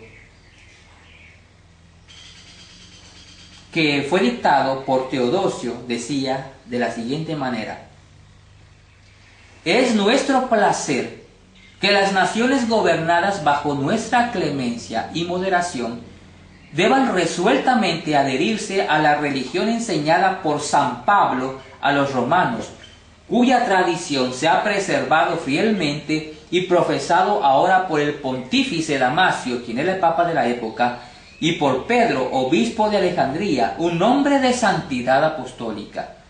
De acuerdo a la disciplina de los apóstoles y la doctrina del Evangelio, creemos en la única deidad del Padre, el Hijo y el Espíritu Santo, bajo la misma majestad de la Santa Trinidad. Que dicho sea de paso, amigo mío, esta fue la primera mención del término Trinidad en cualquiera de los credos o edictos de todo lo que nosotros conocemos el día de hoy. Este edicto seguía diciendo: autorizamos a los seguidores de esta doctrina, de la doctrina de la Trinidad, a invocar el título de católico cristiano, y como juzgamos a todos los demás como locos extravagantes, los señalamos con el infame título de herejes. ¿Qué quiere decir hasta este momento, amigo mío? Este edicto decía que todo aquel que creyese en la doctrina de la Trinidad podía ser llamado como un católico cristiano, pero todo aquel que no creía en esa doctrina de la Trinidad, debían de ser nombrados con el título de herejes. Además de eso, sigue diciendo, leemos: además de la condenación por parte de la justicia divina, deben esperar sufrir las severas penas que nuestra autoridad, guiada por la sabiduría celestial, crea conveniente aplicar. Esta ley fue emitida en nombre de los tres emperadores Gratiano, Valentino II y Teodosio. Así la religión de todo el imperio romano fue establecida por dos jóvenes y un soldado español. Querido amigo y hermano, la historia se repite. Todo aquel que no cree en la doctrina de la Trinidad no puede ser cristiano, no puede ser llamado cristiano. De hecho, por eso la Iglesia Adventista, nuestra amada Iglesia, la que un día el Señor levantó y que después se alejó del Señor, la Iglesia Adventista no era trinitaria y por eso era conocida como la secta adventista. Pero con el afán de congratularse con el mundo, la Iglesia Adventista comenzó, amigo mío, por si acaso no lo sabían, hermanos, la Iglesia Adventista comenzó a tener pláticas con un bautista llamado Walter Martin. Este bautista tenía un gran poder sobre las religiones, amigo mío, que estaba en él la decisión de quitarle el título de secta a la Iglesia Adventista, y a través de su decisión también podía otorgarse ya no el nombre de secta, sino el nombre de iglesia a la organización adventista. Pero para que la Iglesia Adventista pudiese ser llamado así, dichamente, iglesia, tenía que dejar algunas cosas que no eran propios o que no eran asimiladas por el resto de las iglesias. Y este mensaje no era el sábado, este mensaje no era la inmortalidad del alma, no, hermano, eso no. El mensaje que llevó para que la Iglesia Adventista recibiera el nombre de Iglesia Adventista, ya no secta adventista, El mensaje que debían de rechazar era lo que ellos enseñaban de que Dios, de que Cristo, perdón, era el Hijo nacido realmente de Dios el Padre. Porque la Iglesia Adventista, vuelvo y te repito, amigo mío que me miras, hermano, que me escuchas, la Iglesia Adventista del séptimo día en sus inicios era completamente antitrinitaria. Pero este tema lo vamos a tratar en el siguiente video. Vamos a hacer un recuento. Vamos a conocer quién era el Constantino el Grande, el emperador, el famoso emperador Constantino el Grande. El libro Historia sobre Religiones Antiguas dice lo siguiente: el mundo cristiano siempre ha creído que Constantino fue el primer emperador romano en convertirse al cristianismo. Pero la verdad, escucha bien esto, amigo, pero la verdad es que fue el cristianismo el que se convirtió al paganismo de Constantino. ¿Qué? El libro Historia sobre Religiones dice esto, no lo está diciendo un servidor, amigo mío. El libro Historia sobre Religiones Antiguas dice: el mundo cristiano siempre ha creído que Constantino fue el primer emperador romano en convertirse al cristianismo, pero la verdad es que fue el cristianismo el que se convirtió al paganismo de Constantino. Fuertes declaraciones, dirías tú. Amigo mío, el Señor se encargó de dejar todas estas cosas escritas para que nosotros buscáramos y encontráramos la verdad. No se tiene ninguna información en detalle de la conversión de este hombre Constantino al cristianismo. Tampoco hay testimonios históricos que realmente que digan que realmente fue cristiano o no, aunque la Enciclopedia Católica registra a Constantino como el primer rey del Imperio Romano en convertirse al cristianismo. Fue durante el reinado del emperador Constantino, el emperador romano, cuando se comenzaron a dar los primeros grandes pasos apóstatas que marcarían el nacimiento de un nuevo y poderoso sistema religioso que el día de hoy conocemos como la Iglesia Católica Romana. Del libro Una mujer cabalga a la bestia, y de forma condensada hemos tomado la siguiente información sobre Constantino, amigo mío. Él fue el primer papa romano tras bastidores, aunque no figure como tal en la lista histórica de los papas elaboradas por la Iglesia Católica. Fue el primero, dice este libro, en autollamarse Vicarius Filii Dei, o sea, el vicario del Hijo de Dios, que posteriormente cambiaron a nuestro idioma español como su equivalente vicario de Cristo. Vicarios es una palabra del idioma latín que traducida al griego significa anti, en lugar, en vez. Por tanto, vicario de Cristo significa literalmente en lugar de Cristo, en vez de Cristo, opuesto a Cristo o anticristo. El uso del título Vicario Filii Dei, vicario el Hijo de Dios, y hoy en día, si ustedes quisieran conocer un poquito más, tan solo revisen sus escuelas sabáticas de hace 2 años y ustedes van a ver qué es lo que la Iglesia piensa ahora acerca de otorgarle este título al Papa. La Iglesia Adventista del séptimo día ha negado también de que el Papa sea el director, por así decirlo, de la bestia. Pertenecen al mismo grupo con una doctrina en común, la doctrina de la Trinidad. El uso del título Vicarius Filii Dei significa vicario del Hijo de Dios. Y nosotros seguimos leyendo lo que en este libro se menciona. El uso de este título, vicario del Hijo de Dios, por el papado, provocó que desde entonces se asociara al Papa romano con el anticristo, pues cuando se suman los valores numéricos romanos de las letras del nombre Vicarius Filii Dei, se obtiene el número 666, la marca de la bestia. Por ejemplo, amigo mío, Vicarius, del número romano 5 significa 1, la I es igual a 1. La letra C en números romanos es el número 100. La letra A en números romanos simboliza al número 0. La letra R igual es 0. La letra I, como ya habíamos dicho, es el número 1. Y la letra U significa 5. Y la letra S significa 0. La suma del valor numérico de cada letra de esta palabra vicarius nos da 112. Fili, la letra F equivale a 0. La letra I equivale a 1. La letra L tiene un valor de 50. La letra I tiene un valor de 1. Y se vuelve a repetir otra letra I con el mismo valor de 1.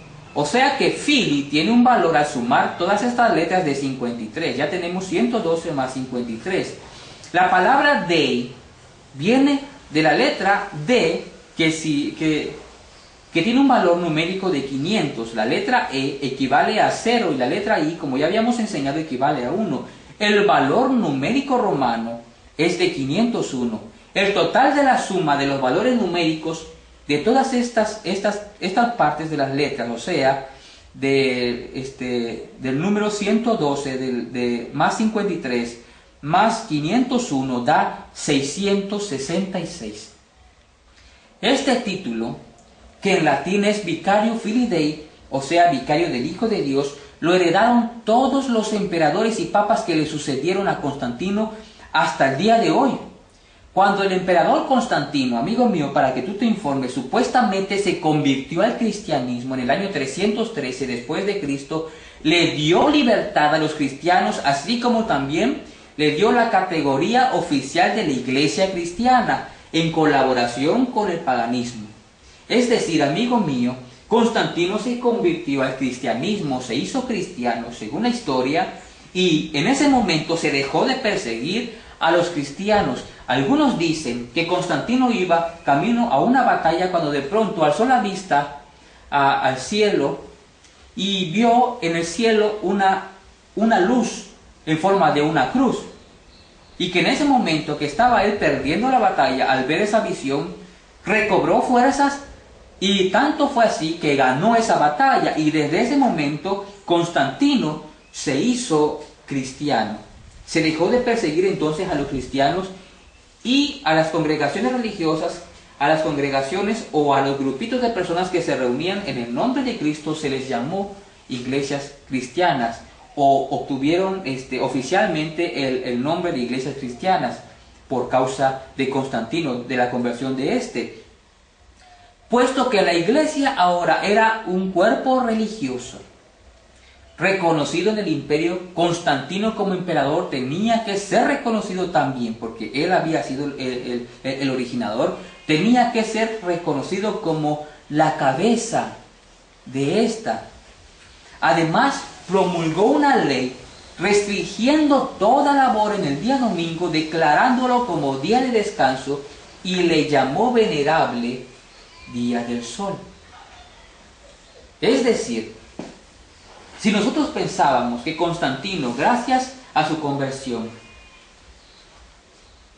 originó la victoria del cristianismo, estamos en un error. Porque en realidad los paganos adoraban en día domingo a sus dioses, a sus triadas de dioses. Entonces, los discípulos que fueron enseñados por Cristo, vinieron enseñando por todos los lugares la correcta adoración en el día correcto del Señor. El sábado se fue creyendo todavía hasta la época de Constantino, ¿sí? Los grupos religiosos aceptaban el sábado como día del Señor. Pero cuando Constantino se convirtió al cristianismo, implementó para que los paganos se unieran con los cristianos, cambió el día correcto de adoración del día domingo para el día sábado. Próximamente vamos a estar elaborando un video que hable también acerca del día sábado para todas las personas también, no solamente pues para los adventistas, porque los adventistas ya lo conocen, pero vamos a estar hablando acerca de un tema del sábado también para los otros grupos religiosos, para las iglesias protestantes, ¿sí? Y dice, Constantino promulgó una ley que restringía toda labor en el día domingo y lo declaró como día de descanso y le llamó a este día domingo, al día de descanso, como el venerable día del sol. Hoy en día se viene luchando por implementar el domingo como un día de descanso. Y esta lucha viene estando en manos de la Iglesia Católica Romana, y los grupos protestantes se les vienen uniendo. Veamos este video. Milán y el Vaticano están trabajando en los preparativos del Encuentro Mundial de las Familias, que tendrá lugar del 30 de mayo al 3 de junio de 2012 en Milán, y que tratará sobre la familia, el trabajo y la fiesta. Tendremos un congreso teológico pastoral que dará luces sobre el tema. Después tendremos un encuentro especialmente importante y significativo con 5 familias de todo el mundo, hablando de la experiencia de la conciliación entre la familia y el trabajo, con la presencia del Santo Padre, y después el último día, el día 3 de junio, tendremos la Eucaristía final con el Papa. Los preparativos están en marcha desde hace casi 3 años. En junio fueron publicadas las catequesis para preparar el encuentro. Están disponibles en 10 idiomas, entre los que se encuentra el chino, el rumano y el húngaro. Muchas de ellas pueden encontrarse en la web oficial del Encuentro Mundial de las Familias Milán 2012. El Papa, en la carta que dirigió al presidente del Pontificio Consejo de la Familia en agosto del 2010, él quería que el encuentro de Milán fuera precedido de una preparación pastoral de al menos de un año. Entonces, nosotros pensamos que un instrumento útil podría ser la publicación de unas catequesis, concretamente de 10, donde se hablase un poco pues de toda esta relación de la familia, una reflexión sobre el trabajo y una reflexión teológica sobre la fiesta. Carlos Simón adelanta que durante el Encuentro Mundial de las Familias tendrá lugar una reunión en algún lugar de trabajo, ya que Milán es una zona muy industrial. Dice que también habrá momentos de fiesta en lugares tan emblemáticos como el famoso teatro La Scala de Milán. El último Encuentro Mundial de las Familias tuvo lugar en México en enero de 2009 y asistieron aproximadamente unas 10.000 personas. En el anterior, realizado en Valencia, España, y presidido por Benedicto XVI, participaron casi 1 millón de personas. En la despedida, Obama manifestó al Papa su confianza en que las relaciones entre su país y el Vaticano sigan fortaleciéndose.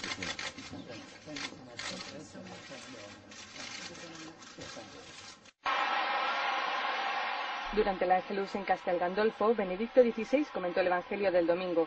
Subrayó la importancia que cada persona tiene ante Dios. También subrayó que bajo la perspectiva cristiana, el trabajo es un medio para valorar la dignidad de la persona. Por desgracia, en nuestra sociedad, añadió el Papa, el ritmo del consumo puede robarnos también el sentido de la fiesta y del domingo como día del Señor y de la comunidad.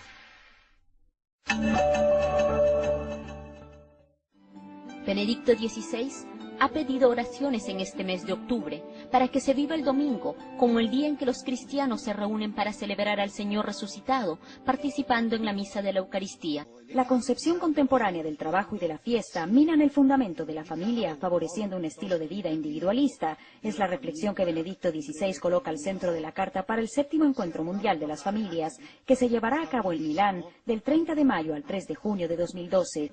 Es necesario promover una reflexión y un compromiso dirigidos a conciliar las exigencias y los tiempos del trabajo con los de la familia y recuperar el sentido verdadero de la fiesta, especialmente del domingo, Pascua semanal, Día del Señor y Día del Hombre, Día de la familia, de la comunidad y de la solidaridad.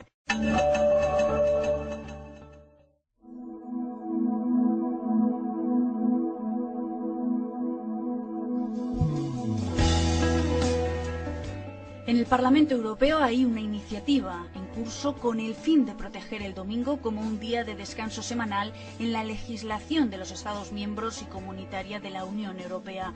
Se trata de una moción que el cardenal de Barcelona considera hay que apoyar. El arzobispo Luis Martínez Sistach ha afirmado que la pérdida del domingo como un día festivo y la ampliación de los horarios comerciales y de los días festivos en que podrían abrir los comercios comportaría el aumento de las personas que deberían dedicar aquellas horas y aquellos días al trabajo. Si se pierde el domingo festivo, disminuye la dedicación de muchas personas a su familia. Esa incidencia negativa sobre la familia tiene mucha importancia y conviene valorarla debidamente a fin de evitar un proceso que pueda llevar a la total liberalización de los horarios comerciales.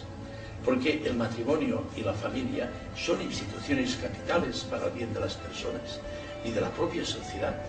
Los miembros de la familia precisan del tiempo suficiente para convivir y crecer en el amor y la ayuda mutua, ha expresado el cardenal Martínez Sistach, que define el domingo como un importante día de descanso, de alegría y de solidaridad.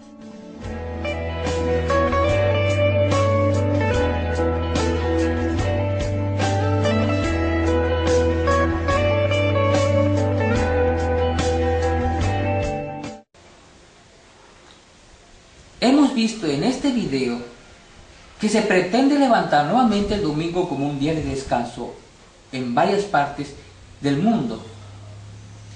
Pero ahora ya no se dice que sea un día de descanso religioso o aplicado a la religión. Ahora más bien se aplica como el día de descanso que toda familia merece, como el día de la familia. Estos son los pasos iniciales que darán pie próximamente a una ley en que se impondrá el domingo como el día de descanso y como el día correcto de adoración. La ley dominical se viene pronto, amigo mío. Y de esto nadie puede negar lo contrario. Y todas aquellas personas que se oponen a la existencia de una ley dominical es porque se han alejado del Espíritu de Cristo y su discernimiento lo han dejado en manos del enemigo. El libro Paganismo dentro del cristianismo dice lo siguiente: con el reinado de Constantino cesó temporalmente la persecución contra los cristianos y la iglesia primitiva en su mayoría se acomodó a esta situación y el bautismo se convirtió en un acto de complacencia y sometimiento a la naciente iglesia católica de parte de ricos y poderosos. De esa manera, dice ese libro, el imperio religioso, ahora bajo el mando de Constantino, se fortalecía y ejercía su hegemonía sobre todas las religiones.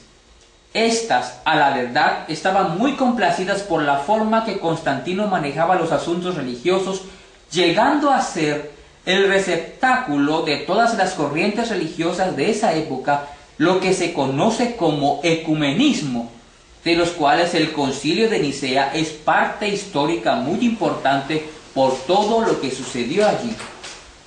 Amado hermano, querido amigo que me estás acompañando, amado hermano que me miras, este video ha traído hasta ti la historia de cómo inició todo lo relacionado con la Trinidad. Ahora entremos al tema principal que nos interesa a nosotros, por los cuales ustedes han venido aquí también, a la Iglesia Adventista del Séptimo Día. ¿Qué creían los pioneros adventistas de la doctrina de la Trinidad? En uno de los libros recientes publicados por la Iglesia Adventista del Séptimo Día, un renombrado autor, pastor y teólogo y doctor adventista escribió lo siguiente. En inglés lo puedes encontrar como el libro Ministry de octubre de 1993, en la página 10, pero en español los venden en las agencias Gema como Nuestra Identidad. Es una serie de 3 libros. Y George Knight escribió lo siguiente: la mayoría de los fundadores de la Iglesia Adventista del Séptimo Día no podría afiliarse a la Iglesia hoy si ellos tuvieran que suscribirse a las creencias fundamentales de la denominación. Más específicamente, la mayoría no estaría de acuerdo con la creencia número 2 que trata sobre la doctrina de la Trinidad. ¿Comprendemos la importancia de esta declaración, amigo mío? Querido hermano, yo te invito para que no te pierdas el siguiente video que vamos a estar grabando la semana que viene, si el Señor así lo permite, y si ustedes también quieren venir, bienvenidos.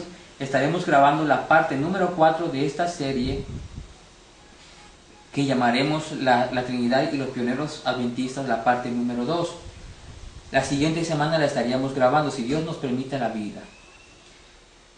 Queridos hermanos, ahora vamos a proceder a apagar la cámara y vamos a orar. Que Dios Padre y su Hijo, nuestro amado Salvador, Yahshua HaMashiach, te bendigan rica y poderosamente, querido amigo y hermano en Cristo. Y gracias por mirar este video. El Señor te bendiga. Gracias.